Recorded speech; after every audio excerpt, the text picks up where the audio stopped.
Desde que comenzó a sembrar dudas sobre el carácter de Dios, Satanás siempre ha buscado a alguien a quien pudiera engañar y persuadir.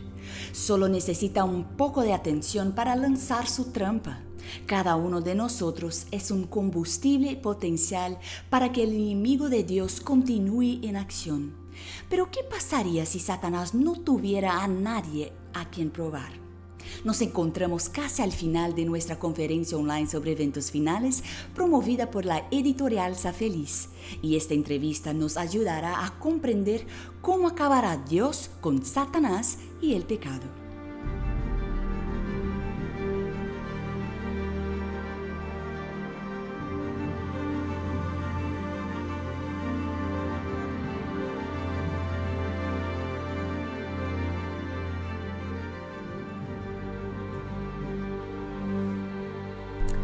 Hablar del enemigo de Dios nunca es un tema fácil ni agradable. Al fin y al cabo, Satanás siempre ha sido y sigue siendo mucho más inteligente y astuto que los seres humanos. Él se ríe de nuestros esfuerzos y desdeña nuestra capacidad limitada, pero tiembla ante el alma más débil que se arrodilla y pide la ayuda del Salvador. Satanás ya estaba vencido cuando Cristo clamó en la cruz: consumado es. Pero su fin aún no ha llegado. Sigue rugiendo como un león buscando a quien devorar. Pero muy pronto Satanás será aniquilado y el pecado ya no se encontrará en el universo perfecto de Dios. Para aclarar cómo serán los últimos momentos de Satanás y la historia del pecado, recibimos a Alejandro Medina, doctor en teología y subdirector del área editorial de Gema Editores, la editorial adventista en México. Doctor Medina, muchas gracias por participar con nosotros. La Biblia dice que el fin de Satanás será solitario, pero ¿qué dicen exactamente la Biblia y el espíritu de profecía sobre este tema? ¿Qué tal, Arisa? Un placer saludarte y a todos nuestros amigos que nos están viendo. Voy a compartir mi pantalla ahora mismo y decir dos cosas. En primer lugar, que el cautiverio de Satanás es parte de un segmento que se extiende desde Apocalipsis 17 a 21:1 a 21:8. En esta sección se observa la caída de los diferentes enemigos de Dios, incluyendo a Babilonia, la bestia y el falso profeta. Por supuesto, el dragón, o sea, el mismo Satanás. Y aquí se lleva a cabo un juicio en contra de los poderes del mal al final de la historia. Pero al final, el único que queda es Satanás, está solo. Los demás enemigos se quedan, están aniquilados. Y la pregunta es por qué se queda Satanás solo. La primera vez que se habla del cautiverio en las escrituras de un lugar donde está confinado es en Génesis. Si recordamos, en Génesis él se encontraba confinado al árbol del conocimiento del bien y del mal que se localizaba en el centro del jardín del Edén. Así que en realidad Adán y Eva recibieron la orden de no acercarse al árbol porque él no podía salir de un espacio que estaba en el jardín del Edén. El tema del cautiverio no es exclusivo del Apocalipsis. Después aparecerá ahí en Apocalipsis 21, 20 del 1 al 3, la parte donde dice la Biblia que un ángel descendió con la llave del abismo y una cadena en la mano, lo tomó y ahí se hace la alusión a la serpiente antigua. Es decir, una vez más, la serpiente es sometida y es colocada en un espacio particular, como en el caso del Génesis, pero esta vez es llevado ahí a la tierra. La tierra dice que lo arrojó al abismo y la descripción bíblica dice que el ángel tiene en la mano una cadena. La cadena en Apocalipsis 1:18 se hace la alusión a que hay un ángel que tiene las llaves de la muerte y y ese no es otro que Jesús, que tiene la autoridad. El confinamiento tiene un paralelo con algunas historias del mundo del paganismo, es decir, también aparecen algunas historias sobre todo de los griegos, en el libro de Enoc, apócrifo de Enoc, ahí también aparecen algunas alusiones al tema. Y en Isaías 24:21 se menciona que Dios va a castigar a los malos y los va a encarcelar en una mazmorra. Es decir, también aparece el tema de la prisión en otras partes de la Biblia. Dice la hermana White en el libro Conflicto de los Siglos, páginas 716 y 17, que el confinamiento de Satanás tiene que ver con que ya no le va a quedar a nadie a quien él pueda engañar y que ya no puede ejercer su poder. En este sentido, el deleite de él era engañar,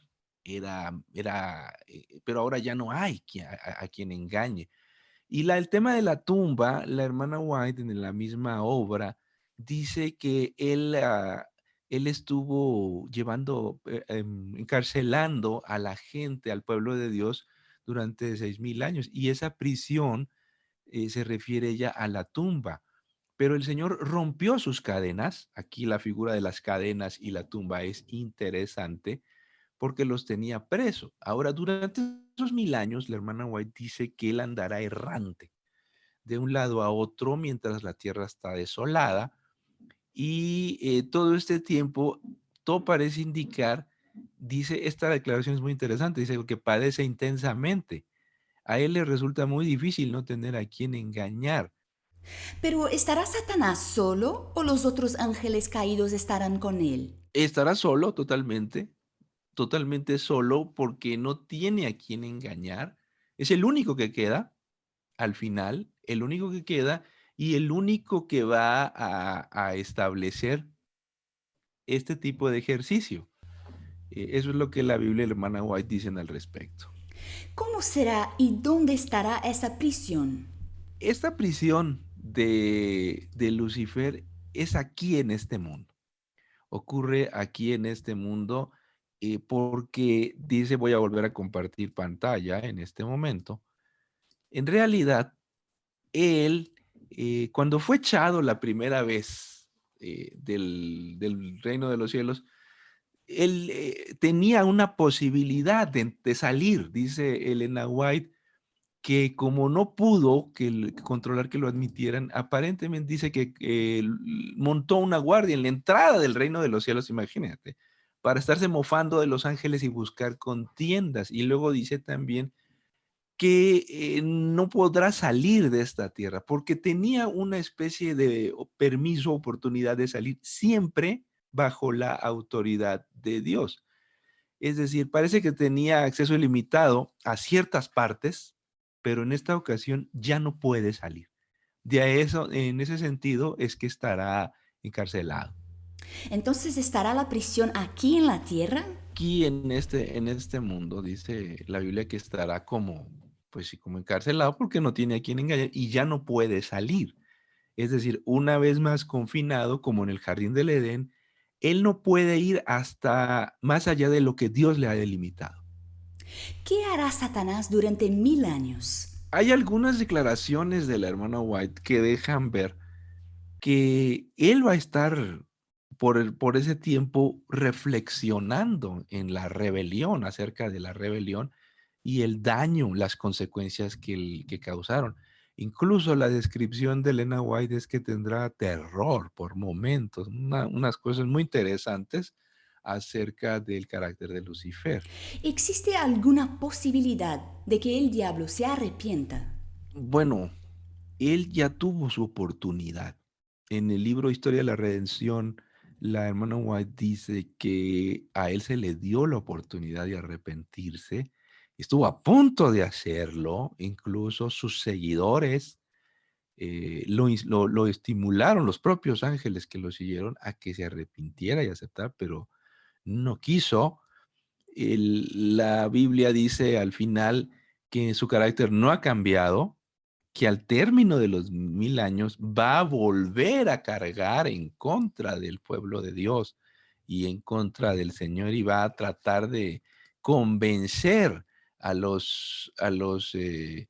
sus seguidores que él tiene razón y que en realidad hay que tomar la ciudad porque Dios es un tirano y va a hacer algunos milagros para que esto suceda.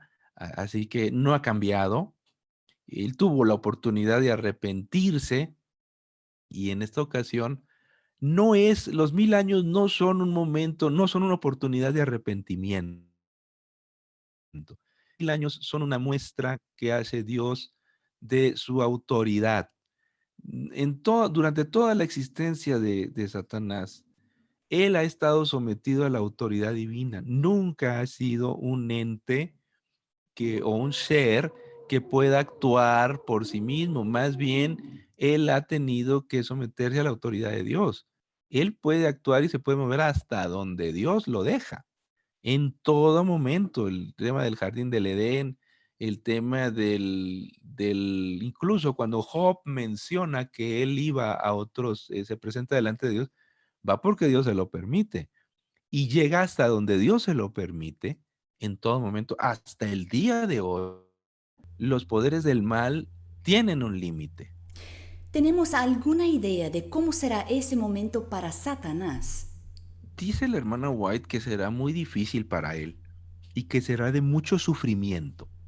Es decir, que efectivamente los 1000 años no van a ser agradables, va a ser un tiempo de mucho sufrimiento, básicamente porque no tiene a quién engañar. Y la base de su satisfacción, lo que le da a él fuerza es ser escuchado en sus mentiras. Cuando uno se aleja de él, cuando uno no escucha sus mentiras, es como la gente mala que necesita que la escuchen. Cuando uno ignora a la gente mala, pues pierde su influencia. Y eso produce una enorme frustración en la gente frustrada, la gente que fastidia a los demás. El gozo de ellos es ver cómo los demás sufren. Eso les da fuerza. Pero en esta ocasión ya no hay nadie que le escuche, ya nadie le hace caso, y eso le produce una enorme frustración. La hermana White dice sufrimiento. Evidentemente que no es un sufrimiento bueno, tampoco es arrepentimiento, sino es la frustración que sienten todos aquellos a quien nadie les hace caso cuando están tratando de molestar. Uno le haga caso, no pasa nada. Y entonces se quedan aún más frustrados. Y para terminar nuestra entrevista, ¿qué mensaje nos da Dios hoy con este tema del cautiverio de Satanás? Muy bien, voy a volver a compartir pantalla en este momento para decir estos puntos. En primer lugar, decir que desde la expulsión del cielo, así como la posterior victoria en el jardín del Edén sobre Adán y Eva, Satanás ha pretendido ser el príncipe de este mundo. Ha tratado de hacernos creer que Él es el dueño, que Él es el que manda, que este planeta le pertenece, que nosotros le pertenecemos y que estamos sujetos a su autoridad. Esto no es cierto, de ninguna manera. Y así cuando, por ejemplo, se presenta delante de Job, delante de Dios en el libro de Job, ¿y de dónde vienes? De rodear la tierra y andar por ella, ¿no? Porque me pertenece. En esta parte de las Escrituras nos recuerda el Señor que Jesús es el único que tiene las llaves de la muerte y del Hades. El Hades quiere decir la tumba, ¿no? Por eso Satanás está sometido a la autoridad divina. Siempre lo ha estado, pero en esta parte se nos recuerda que el verdadero soberano de este universo es nuestro Dios y que a Él pertenece la autoridad y que en realidad esta parte del encarcelamiento del diablo, del cautiverio, es un preludio de la destrucción. Su aniquilación es tan importante que tiene dos temas. Uno es el encadenamiento y el otro es la caída. Es decir, uno es, te voy a someter porque aquí el que tiene autoridad soy yo, dice Dios, y vas a acabar pronto. En todo momento Dios ha controlado a Satanás, a pesar de que él nos hace creer que es el soberano de este mundo. Eso no es cierto. Otro detalle que es que Satanás no cambia. no cambia, dice El conflicto de los siglos, página 721, que el carácter no ha cambiado. Y vuelve a la carga al final, tratando de destruir a los hijos de Dios. Así que la palabra del Señor muestra claramente que el carácter no ha cambiado, que si se le diera una oportunidad más, eso revela delante del universo también el carácter de Dios para mostrar la verdadera tendencia de Satanás. Muchas gracias, doctor Medina, y gracias también a ustedes por acompañarnos. Hasta la próxima.